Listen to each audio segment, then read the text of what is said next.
नमस्कार। Daily line के news file bulletin में आपका स्वागत है। मैं हूं किरण।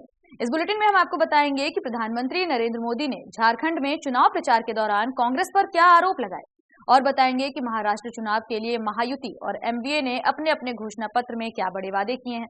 साथ ही जानकारी देंगे कि जम्मू कश्मीर में किन दो जगहों पर सेना और आतंकवादियों के बीच एनकाउंटर चल रहा है। लेकिन उससे पहले नजर आज की हेडलाइंस पर। प्रधानमंत्री नरेंद्र मोदी ने झारखंड के बोकारो में किया चुनाव प्रचार। एक बार फिर रोटी माटी और बेटी की सुरक्षा का दिया नारा, कांग्रेस पर बोला हमला। महाराष्ट्र में बीजेपी का संकल्प पत्र जारी, किसानों की कर्ज माफी और 25 लाख नई नौकरी देने का वादा। अमित शाह ने एमवीए पर साधा निशाना। महाविकास अघाड़ी ने जारी किया घोषणा पत्र, महिलाओं को हर महीने 3,000 रुपए देने का वादा। खड़गे बोले ये चुनाव देश के लिए बहुत अहम। जम्मू कश्मीर में दो जगहों पर एनकाउंटर जारी, श्रीनगर के जबरवान और किश्तवाड़ के छास में हो रही मुठभेड़। सेना ने विलेज गार्ड की हत्या करने वाले आतंकियों को घेरा। अमेरिकी राष्ट्रपति चुनाव के सभी नतीजे आए सामने, एरिजोना समेत सभी 7 स्विंग स्टेट्स में ट्रंप ने हासिल की जीत। 13 नवंबर को बाइडेन से मुलाकात करेंगे ट्रंप। चर्चा करेंगे खबरों की विस्तार से। रुख करेंगे पहली खबर की ओर। प्रधानमंत्री नरेंद्र मोदी ने रविवार को झारखंड में चुनाव प्रचार किया। बोकारो के चंदन कियारी में एक सभा को संबोधित करते हुए पीएम मोदी ने एक बार फिर रोटी माटी और बेटी की सुरक्षा का नारा दिया। पीएम मोदी ने कहा कि बीजेपी का यहाँ एक ही मंत्र है, हमने झारखंड बनाया है, हम ही संवारेंगे। उन्होंने 2004 से 2014 तक केंद्र में रही कांग्रेस की यूपीए सरकार का भी जिक्र किया। पीएम मोदी ने कहा कि जब डॉक्टर मनमोहन सिंह देश के प्रधानमंत्री थे तो सोनिया गांधी सरकार चलाती थी, उन्होंने झारखंड को कुछ नहीं दिया, राज्य बनने का भी विरोध किया। पीएम मोदी ने जम्मू कश्मीर की नई सरकार पर भी निशाना साधा। पीएम ने कहा कि कांग्रेस और उसके सहयोगी जम्मू कश्मीर में आर्टिकल 370 वापस लाने के लिए विधानसभा में प्रस्ताव लाए, उनका वो सपना कभी पूरा नहीं होगा। हमने 370 को जमीन में गाड़ दिया है, अब ये इसे कभी भी लागू नहीं कर पाएंगे। बढ़ेंगे अगली खबर की ओर। महाराष्ट्र विधानसभा चुनाव के लिए बीजेपी ने रविवार को संकल्प पत्र जारी कर दिया है।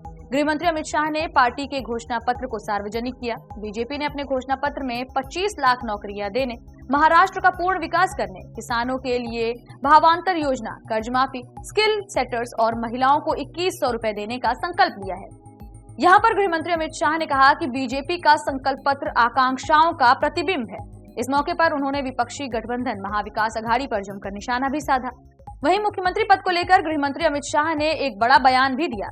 गृह मंत्री ने कहा कि अभी तो हमारे मुख्यमंत्री एकनाथ शिंदे हैं, लेकिन चुनाव के बाद हम इस पर बैठकर विचार विमर्श करेंगे। इस दौरान उन्होंने शरद पवार पर भी निशाना साधा। अमित शाह ने कहा कि इस बार हम मुख्यमंत्री चुनने के लिए शरद पवार को मौका नहीं देंगे। उन्होंने कहा कि शरद पवार को झूठी कहानियां बनाने की आदत है, लेकिन इस बार उनकी कहानियां काम नहीं करेंगी। रुख करेंगे अगली खबर की ओर। महाराष्ट्र विधानसभा चुनाव के लिए महाविकास अघाड़ी ने भी आज अपना घोषणा पत्र जारी कर दिया। एमवीए ने अपने घोषणा पत्र को महाराष्ट्र नामा नाम दिया है। अपने इस घोषणा पत्र में एमवीए ने महिलाओं को 3,000 रुपए प्रति महीने देने का ऐलान किया है। साथ ही साथ 25 लाख का मुफ्त हेल्थ बीमा देने, ग्रेजुएट और डिप्लोमाधारी को हर महीने 4,000 रुपए देने का वादा किया है। इस मौके पर कांग्रेस अध्यक्ष मल्लिकार्जुन खड़गे ने कहा कि महाराष्ट्र के विकास के लिए हमारे 5 प्रमुख स्तंभ हैं। महाराष्ट्र का विकास और प्रगति, खेती, ग्रामीण विकास, उद्योग और रोजगार, शहरी विकास, पर्यावरण और जन कल्याण पर ये पूरा मैनिफेस्टो आधारित होगा। खड़गे ने आगे कहा कि महाराष्ट्र का चुनाव पूरे देश के लिए बहुत अहम है। आज पूरा देश बंबई की ओर देखता है। खड़गे ने कहा कि ये चुनाव महाराष्ट्र को बदलने वाला चुनाव है। खड़गे ने आगे ये भी कहा कि हम हर परिवार को सालाना 3 लाख रुपए की सहायता देंगे। महालक्ष्मी स्कीम महिलाओं को 3,000 रुपए देगी। महिलाओं के लिए बस सेवाएं फ्री होंगी। हम किसानों को 3 लाख तक का कर्ज माफ करते हुए उन्हें सहूलियत देंगे। इसके साथ ही हम उन किसानों को 50,000 रुपए देंगे जिन्होंने समय पर अपना कर्ज चुका दिया है। खड़गे ने आगे कहा कि महाराष्ट्र में जातिगत जनगणना भी कराई जाएगी। बढ़ेंगे अगली खबर की ओर। जम्मू कश्मीर में रविवार को 2 जगह पर सेना और आतंकवादियों के बीच लगातार मुठभेड़ जारी है। पहला श्रीनगर के जबरवान इलाके में और दूसरी किश्तवाड़ के छास में। किश्तवाड़ एनकाउंटर में पैरा स्पेशल फोर्स के 3 जवान घायल हुए हैं। अधिकारियों के मुताबिक किश्तवाड़ में कश्मीर टाइगर्स ग्रुप के वही आतंकवादी छुपे हुए हैं जिन्होंने 2 विलेज गार्ड्स की हत्या की थी। घाटी में सुरक्षा बलों और आतंकियों के बीच पिछले 18 घंटे के अंदर ये तीसरी मुठभेड़ है, जबकि नवंबर महीने के 10 दिनों में ये 8वां एनकाउंटर है। इनमें अब तक कुल 8 आतंकी मारे गए हैं। इससे पहले बारामूला के सोपोर में 9 नवंबर की शाम को सुरक्षा बलों ने एक आतंकी को मार गिराया था। 8 नवंबर को भी सुरक्षा बलों ने 2 आतंकियों को मार गिराया था। रामपुर के जंगलों में भी एनकाउंटर जारी है। रुक करेंगे अगली खबर की ओर।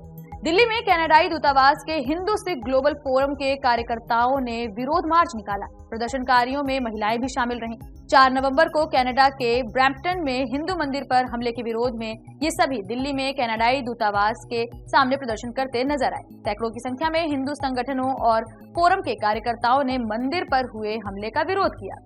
यहाँ पर प्रदर्शन करने वाले हिंदू और सिख एकजुट हैं और भारतीय कनाडा में मंदिरों का अपमान बर्दाश्त नहीं करेंगे, ऐसी तख्तियां लिए हुए नजर आए। वहीं दिल्ली पुलिस ने प्रदर्शनकारियों को रोकने के लिए दूतावास के बाहर बैरिकेडिंग की और कई पुलिस वाले लगातार यहां पर लोगों पर नजर बनाए हुए दिखाई दिए। पुलिस ने दूतावास से पहले 3 मूर्ति मार्ग पर भी बैरिकेडिंग करते हुए प्रदर्शनकारियों को रोकने की कोशिश की, लेकिन यहां पर प्रदर्शनकारी बैरिकेडिंग तोड़कर आगे बढ़ गए। इसके बाद पुलिस ने यहां पर कई लोगों को गिरफ्तार भी किया। वहीं कनाडा पुलिस ने इंडिया के मोस्ट वांटेड गैंगस्टर अर्श डाला को हिरासत में ले लिया है। सूत्रों के मुताबिक कनाडा में 27-28 नवंबर को हुए एक शूट आउट के सिलसिले में आरोपी को गिरफ्तार किया गया है, जिसमें वो खुद मौजूद था। रुक करेंगे अगली खबर की ओर।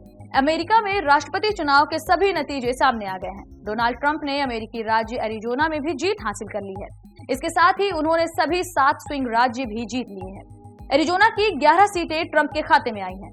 इसी के साथ डोनाल्ड ट्रंप की रिपब्लिकन पार्टी ने 50 राज्यों की 528 में से 312 सीटें जीती हैं। दूसरी तरफ डेमोक्रेटिक पार्टी की कमला हैरिस कड़ी टक्कर देने के बावजूद 226 सीटों पर सिमट गईं।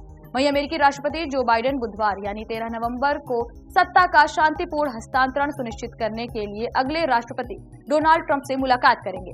दोनों के बीच व्हाइट हाउस में ये मुलाकात होगी। राष्ट्रपति चुनाव जीतने के बाद बुधवार को ही राष्ट्रपति बाइडेन ने ट्रंप से फोन पर बातचीत करते हुए उन्हें बधाई दी थी। इसके एक दिन बाद बाइडेन ने चुनाव पर बयान दिया। अपने बयान में बाइडेन ने बताया कि उन्होंने ट्रंप को शांतिपूर्वक सत्ता सौंपने का भरोसा दिया है। फिलहाल इस बुलेटिन में इतना ही। देश और दुनिया से जुड़ी तमाम खबरों से अपडेटेड रहने के लिए बने रहिए डेली लाइन के साथ।